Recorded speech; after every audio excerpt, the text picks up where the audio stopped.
রাধে রাধে বন্ধুরা, মিঠি ভাইন্সের আরও একটি নতুন ব্লগে আপনাদের সকলকে স্বাগত জানাচ্ছি। আজকে আমি আর আমার বন্ধু আর তার বোন, আমরা তিনজনই বান্ধবী আর কি। কিছুদিন আগে আপনারা আমার সেই বন্ধুর বান্ধবীর বিয়ের যে ফটো ভিডিও সেগুলো দেখেছিলেন, তো তার সাথেই আজকে গিয়েছিলাম এই ক্যাফেটাতে। দারুণ সুন্দর ক্যাফেটা, কল্যাণী হাইওয়ের ধারে, অসাধারণ সুন্দর এনভায়রনমেন্ট। শুধুমাত্র এত হাওয়া চলছিল ওই সময়, কি বলবো আপনাদেরকে। রাস্তার পাশে যেহেতু ক্যাফে অ্যান্ড কিচেন, তো চলুন ঝটপট করে আমরা গেলাম, দেখলাম যে কি কি মেনুতে রয়েছে। তো সেখান থেকে আমরা আমাদের পছন্দের খাবার অর্ডার করে নিয়েছিলাম, শেয়ারেবল ছিল। চাটা আমরা তিনজনেই খাইনি, শুধু খেয়েছিল হচ্ছে আমার যে বন্ধু ছিল সে। আর এটা ছিল ফিশ ফিঙ্গার, দারুণ ছিল কিন্তু। আর এই ড্রিঙ্কসটাও অর্ডার করা হয়েছিল, এটা খেয়েছিলাম আমি। আর এটাও চিকেন ললিপপ, এটাও অর্ডার করা হয়েছিল, সবাই মিলে ঝুলে ভাগযোগ করে খাওয়া হয়েছিল। আর এটা ছিল হচ্ছে চিকেন চাউমিন, আর তার সাথে হয়েছে মাঞ্চুরিয়ান। এটাও অসাধারণ টেস্ট ছিল। প্রত্যেকটার কোয়ান্টিটি এত সুন্দর, সেটা বলার মতো না। লাস্টে তো আইসক্রিম খেতেই হবে, ব্যাস আর কি। এই সমস্ত কিছু করে ফটোশ্যুট করে এরপরে হচ্ছে বাড়ি যাওয়ার পালা। কল্যাণী হাইওয়ের ধারে যে এত সুন্দর সুন্দর ক্যাফেগুলো রয়েছে, সেগুলো কিন্তু সত্যিই জানতাম না। আর এখনও বেরিয়ে আমার ফটোশ্যুট করা কিন্তু হয়নি। দেখতেই পেলেন যে এনভায়রনমেন্টটা কি অসাধারণ সুন্দর ছিল। তো চলুন আজকে যে ড্রেসটা পরেছিলাম সেটা একবার আপনাদের সাথে দেখিয়ে দিই। এটা কিন্তু আমি অনলাইন থেকে নিইনি, আমি অফলাইনে নিয়েছি। কেমন লাগছে অবশ্যই কমেন্ট করে জানাতে কিন্তু ভুলবেন না। এই ড্রেসটার সাথে আমার মনে হলো শাখা পলাটা যাবে না, তাই সেটাকে ক্যারি না করে আমি যে চূড়াগুলো ছিল সেগুলোকে ক্যারি করেছি। তো চলুন ঝটপট করে রেডি হয়ে গিয়েছি, একদম সিম্পল সাজ সেজেছিলাম। আর যে কানের দুলটা দেখতে পাচ্ছেন, এটা আমার ক্লাস 7-এর, এখনও আমি সযত্নে রেখে দিয়েছি। আর সব থেকে যেটা ইন্টারেস্টিং ব্যাপার, এই জামাটার সাথে সেটা একদম ম্যাচিং হয়ে গিয়েছিল। তো আমি ঝটপট করে একদম রেডি হয়ে নিয়েছিলাম। আর চুলটাকে একটু উল্টে বেঁধেছিলাম, যেরকম স্কুল বা কলেজ টাইমে বাঁধতাম। আজকে একটু অন্য রকম সাজতে ইচ্ছা করেছিল, তাই জন্য এইভাবেই সেজে নিলাম। কেমন লাগছে অবশ্যই কমেন্ট করে জানাতে কিন্তু একদম ভুলবেন না। নিজেকে তো 50 বার আয়নায় দেখেও কিন্তু মন একেবারেই ভরছে না। আর এই জুতোটাও নতুন নিয়েছিলাম, তাই ঘরেই পরে নিয়েছিলাম। জুতোটাও বেশ ভালোই লাগছে। এখন আর হিল জুতো পরতে অতটা বেশি ভালো লাগে না, কিন্তু একটা সময় ছিল যখন আমি হিল জুতো পরতে খুব বেশি ভালোবাসতাম।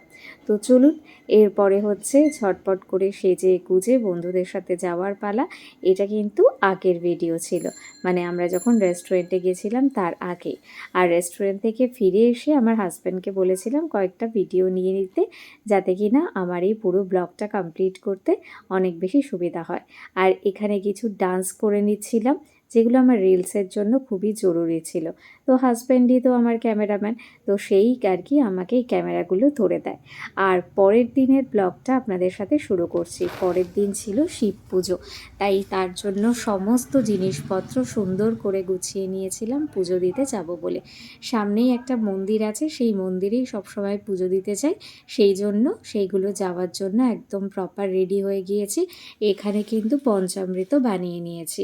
আর চলুন আজকে হাজব্যান্ডকে টিফিনে দিয়ে দিয়েছি কড়াইশুঁটির কচুরি, আলুর দম।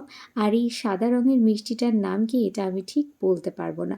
স্যালাড ছিল, আর ওটা কাইন্ড অফ আপ্পাম টাইপেরই ছিল। তো চলুন চটপট করে এই টিফিন বক্সগুলোকে গুছিয়ে দিই, তাহলে হাজব্যান্ড বেরিয়ে যাবে। আমাকে পুজো দিতে নিয়ে গিয়েছিল হাজব্যান্ড, তারপরে কিন্তু সে অফিস যায়। তো এই সেই মিষ্টিগুলো, যেগুলো মিষ্টির দোকানেও পাওয়া যায়, আবার দেখেছি এমনি নর্মালি গ্রসারি শপেও পাওয়া যায়। খেতে কিন্তু খুব সুন্দর, কিন্তু আমি একটা জিনিস খেয়াল করে দেখলাম, খুব তাড়াতাড়ি নষ্ট হয়ে যায়। সেই জন্য আর আমি এটা পরের বার আনার রিস্ক নেইনি। আর বেগুন ভর্তা আমার খেতে খুবই ভালো লাগে, তাই দুপুরের রাজতালি সাজিয়ে নিয়ে বসিয়ে গেছি। আর এই মিনি ব্লগগুলো কেমন লাগছে অবশ্যই কমেন্ট করে জানাতে কিন্তু একদম ভুলবেন না। গোলাপ গাছটা দেখে কেমন লাগছে, নিজের বাড়িতেই যদি ফুল হয় এত সুন্দর সুন্দর, তাহলে আর দোকান থেকে কিনতে কি আর ইচ্ছে করে বলুন তো? আর যখনই আমার হাজব্যান্ডকে বা হাজব্যান্ডের আমাকে গোলাপ ফুল দিতে ইচ্ছে করে, গাছ থেকে ছিঁড়ে একে অপরকে দিয়ে দিই। আর সত্যি গাছগুলো কিন্তু খুব সুন্দর করে বড় হচ্ছে। আর এই টগর গাছটা এতটা ঝাঁকড়া হয়েছে, আর টগর ফুল তো আমার খুব প্রয়োজনীয়, যেহেতু আমার বাড়িতে গোপাল রয়েছে। নয়নতারাটাও কিন্তু বেশ ভালোই হয়েছে। আর তুলসী গাছটা তো দেখার মতো হয়েছে, কি আর বলবো। কিন্তু এই মুহূর্তে যেটা সবথেকে বেশি বিষয় হচ্ছে, অনেক সময় ঝড়ের জন্য গাছ কিন্তু এলোমেলো হয়ে যাচ্ছে। আর এই ফুলটার নাম কি যদি আপনারা জানেন, অবশ্যই কমেন্ট করে জানাতে কিন্তু আমাকে ভুলবেন না। আমি কিন্তু জানি না, আমার হাজব্যান্ড নিয়ে এসে এই ফুল গাছটাকে লাগিয়ে দিয়েছিল। পরে তো আমি বুঝতেই পারিনি যে এটার নাম কি। আর এই ফুলটারও সেম গল্প, যে আমার হাজব্যান্ড এনে লাগিয়ে দিয়েছিল, তাই আমি সত্যিই জানি না। আর গোলাপ গাছে তো কুঁড়ি ধরেই রয়েছে, প্রচুর গোলাপ ফুল ফুটেছে কিন্তু এই ছোট্ট গাছটিতে। আর এই বাগানে এলে পরে মনটা আমার এত ভালো হয়ে যায়, মনে হয় ফুলগুলো যেন আর একদম ছিঁড়তে ইচ্ছা করে না। কিন্তু ঠাকুরকে তো দিতে হবে, তাই ফুল তো ছিঁড়তেই হবে। আর আপনাদের কার কার বাড়িতে বাগান রয়েছে, সে তো আপনারা অনেক যত্ন করেন, সেগুলো গার্ডেনিং করেন, কিন্তু আমার বাগানটা অনেক ছোট, আর আমি সত্যিই যত্ন করার সময় পাই না। তাই এই অল্প ফুল গাছে আমি বেশ সন্তুষ্ট। যখন অনেকের বাড়িতে বাগান দেখি, ছাদ বাগান বা এমনি নর্মাল বাগান, দেখতে এত ভালো লাগে কি বলবো আপনাদের। আরও একটা খাবার থালি আপনাদের সাথে শেয়ার করছি। আর এই খাবারটা খেয়ে এবার চটপট করে বাসনগুলো মেজে ফেলতে হবে, কারণ এরপরে অনেক কাজ আছে। আর এরপরে খেয়ে নিয়েছিলাম একটু ফল, এগুলো সব ঠাকুরকেই দেওয়া হয়েছিল। আর পরে তারপর নিজের জন্য নিয়ে নিয়েছিলাম। এটা হচ্ছে ডিনার থালি। ডিনার থালিটা আমার হাজব্যান্ডের জন্য রেডি করেছি। আমার হাজব্যান্ডের ডাল আর আলু ভাজা হলেই আর কিছুর প্রয়োজনীয়তা থাকে না। তো বারবার যেটা ঘুরে ফিরে আমার এই ভিডিওতে আসে, সেটা হচ্ছে এই ফুল গাছগুলো। একটু আমাকে যদি কাইন্ডলি আপনারা জানান যে সার ছাড়াও আর কি কি ইউজ করা যেতে পারে এই ফুল গাছের গ্রোথের জন্য, একটু জানালে খুব আমি উপকৃত হব। কারণ এই বিষয়ে আমার কোনো নলেজ নেই। আর আমার মা আর বাবা যেহেতু কেউই বেঁচে নেই, তাই কিছুই আমি ঠিক জানি না। এদিকে কতগুলো বেগুন ভাজা করে নিয়েছিলাম, আর সুন্দর করে ম্যাগি তৈরি করে নিয়েছিলাম। এটা পরের দিনের একটা ব্লগ ছিল, যেখানে কিনা হাজব্যান্ডের জন্য ম্যাগিটা বানানো হয়েছিল অনেকটা চাউমিন স্টাইলে। হাজব্যান্ডের খাবার রেডি করে দিয়েছি, এবার হাজব্যান্ড এগুলোকে সব খেয়ে নেবে। ওর স্যালাড খেতে খুব ভালো লাগে। আর একটু তো ঠান্ডা পানীয় এখন দিতেই হবে, যেহেতু গরম পড়তে চলেছে। তো সেই জন্য ঠান্ডা পানীয়, আর হচ্ছে ব্রেড টোস্ট, আর তার সাথে ডিম টোস্ট, আর তার সাথে হচ্ছে স্যালাড, আর তার সাথে রয়েছে পায়েস। এবার দেখা যাক হাজব্যান্ড কতক্ষণে এটা কমপ্লিট করে, কারণ বেচারার খেতে অনেক সময় লাগে। এটা আমাদের পরের দিনের ব্লগ, যেখানে ঠাকুর পুজো দিয়ে আমার দিনটা শুরু হয়েছিল। আমার হাজব্যান্ড যতক্ষণে খাবার খায়, ততক্ষণে আমার খাবার খেয়ে বাসন মেজে মনে হয় আবার আমি চলে আসতে পারবো, বা আমার হয়তো আরও 2-3 বার খাওয়া হয়ে যাবে। ও সবসময় একবারই খেতে বসে, কিন্তু তখন যেন ওকে কেউ বিরক্ত না করে। আর খাবার খাওয়ার সময় ওর মোবাইল বা টিভি যে কোনো একটা কিছু চাই, যেটা দেখতে দেখতে ও খাবারটা আর কি কমপ্লিট করবে। আজকে আলু ভাজাগুলো দেখুন কি সুন্দর করে সরু সরু করে কাটা হয়েছে। আমি এইভাবে কাটতে অনেক দিন পরে সক্ষম হয়েছিলাম। এদিকে চাটনি বসিয়ে দিয়েছি, আর এদিকে হচ্ছে ডাল, আর এদিকে হচ্ছে আলু, তার সাথে হচ্ছে পটল ভাজা। এটাকে ভালো করে মিশিয়ে নিয়েছি। ডালটা আমার একদম কমপ্লিট হয়ে গিয়েছে। আর এখানে ডিমের মধ্যে পেঁয়াজ নিয়েছি, আর নিয়েছি হচ্ছে টমেটো, আর ব্রেডের স্লাইসগুলোকে নিয়ে নিয়েছি। বানাবো হচ্ছে ব্রেড অমলেট, বা বলা যেতে পারে হচ্ছে ডিম টোস্ট। এটা বলতে গেলে আমি বারবার একই রকম ভুল করছি, জানি না কেন হচ্ছে এই সেম জিনিসটা। তো চলুন ঝটপট করে আজকে হচ্ছে আলু পটল পোস্ত, ডাল, আর তার সাথে হচ্ছে লেবু, এই ছিল হচ্ছে লাঞ্চ। আর এটা হচ্ছে আমার হাজব্যান্ডের রাত্রিবেলার খাবার। এর পরের দিনের আরও একটি ব্লগ শেয়ার করছি। সেই সকালবেলা ঠাকুরকে পুজো দিয়ে আমার দিন শুরু হয়, কারণ ঠাকুর পুজো হয়ে যাওয়া মানেই হচ্ছে অনেকটা কাজ যেন এগিয়ে যায়। তারপরে ধীরে সুস্থে করে এগোতে থাকলে কোনো রকম সমস্যা হয় না। বাট ঠাকুর খেয়ে নেই তখন কিন্তু মাথায় ভীষণ পরিমাণে চাপ পড়ে যেতে থাকে। এটা হচ্ছে সন্ধেবেলায় আমার বাগান। আমি এসছিলাম সন্ধেবেলায় একটুখানি প্রদীপ দেখাতে। দেখতেই পাচ্ছেন এখানে ছোট্ট একটা প্রদীপ জ্বালিয়ে দিয়েছি। তাই ভাবলাম যে আপনাদের সাথে একটু শেয়ার করি। আর হাসব্যান্ডকে আসার পরে এই খাবারটিই খেতে দিয়ে দিয়েছিলাম।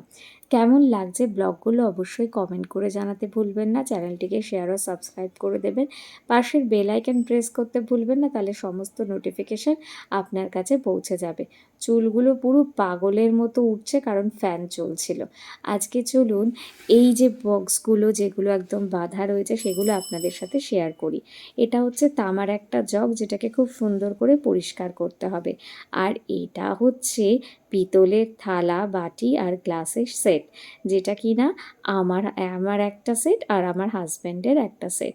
তো এটাকে অনেক দিন পরে বের করলাম। সামনে একটি অকেশন রয়েছে, তাই ভাবছি হাজব্যান্ডকে সেই থালাতেই খেতে দেব। এই যে জগটা রয়েছে খুব খারাপ পরিস্থিতি, তাই এটাকে ঝটপট করে পিতাম্বরী দিয়ে একদম পরিষ্কার পরিচ্ছন্ন করে নিয়েছিলাম। তো চলুন, কেমন লাগছে ব্লগগুলো অবশ্যই জানাবেন। আর আমি কিন্তু এই ঘিয়ের প্রদীপটা ইউজ করি, যেটা আমি মিশো থেকে নিয়ে আসি। আমি জানি না এটা শুদ্ধ ঘি কি না, কিন্তু যাই হোক হাতের কাছে পাচ্ছি যখন, তখন সেটাই ইউজ করি। তো চলুন, একদিকে পায়েস রান্না হয়েছে আর একদিকে হচ্ছে ডিম টোস্ট। আর ম্যাগি খেতে খুব ইচ্ছে করছিল। নর্মাল ম্যাগি পেঁয়াজ আর টমেটো দিয়ে একটু জল জল মতো করে বানিয়ে নিয়েছিলাম। এদিকে বানিয়ে নিয়েছি বেগুন ভাজা, আর এদিকে রয়েছে ডাল, আর এদিকে রয়েছে ডিমের অমলেট, আর এখানে হচ্ছে ভাত। তো চলুন ঝটপট করে এবার থালিটাকে সাজিয়ে নিই। আলু সিদ্ধ, বেগুন ভাজা, ডিম ভাজা আর ডাল, সঙ্গে লেবু থাকলে আরও বেশি ভালো হতো। তো এই ব্লগগুলো অবশ্যই আপনারা দেখতে থাকবেন। আশা করি এরপরে আরও সুন্দর সুন্দর ব্লগ আপনাদের সামনে নিয়ে আসব। আর খুব ভালো থাকবেন সবাই। আর অবশ্যই চ্যানেলটিকে শেয়ার ও সাবস্ক্রাইব করে দেবেন। পাশের বেল আইকন প্রেস করতে ভুলবেন না, তাহলে সমস্ত নোটিফিকেশান আপনার কাছে পৌঁছে যাবে। আর আজকে রাত্রিবেলায় হাজব্যান্ডকে দিয়েছিলাম এই থালিটা। ওর ভাতের থেকে রুটি যেহেতু বেশি পছন্দের, সেই জন্য আমি সবসময় প্রেফার করি যদি পরোটাটা দেওয়া যেতে পারে। যাই হোক, ব্লগটা এখানেই শেষ করলাম। সবাই খুব ভালো থাকবেন। আর দেখতেই পেলেন চুলগুলোকে উপরে তুলে নিয়েছি, কারণ গরমে বেশ পাগল পাগল হয়ে যাচ্ছে। আর এটা লাস্ট দিনের একটা ব্লগ ছিল। সবাই খুব ভালো থাকবেন, ভালো রাখবেন সকলকে। আর রাধে রাধে, রাধে কৃষ্ণা।